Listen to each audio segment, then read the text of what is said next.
Simple lang to, hindi naman kailangan ng maraming sahog. Itsura pa lang ng sarsa ay alam mo na. Para maging masarap, kain na po tayo at salamat sa biyaya. And I'm Fanny from Fanny's Cookery. Kikiam balls, slice natin ng 3 piraso. Tapos squid balls pero pahaba ang hugis ha. Tapos mayroon tayong pork pigi. Ini-slice ko lang din ito ng maliliit.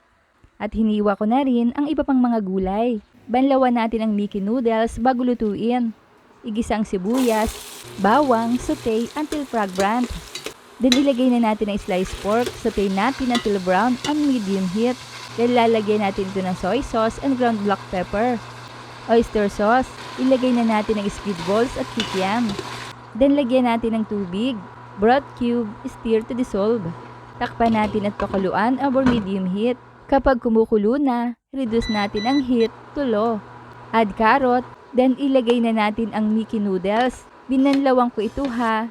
Haluin lang natin, tapos magtakal tayo ng soy sauce. Add natin ang cabbage, at ilagay na rin natin ang celery. Ito yung cassava starch at water mixture.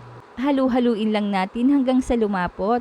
Turn off the heat at ilagay na natin ang beaten eggs habang hinahalo ng tuloy-tuloy. Kita nyo ba yan? Nasarsa pa lang ay masarap ng tingnan. At eto talaga yung kukumpleto ang sausawan.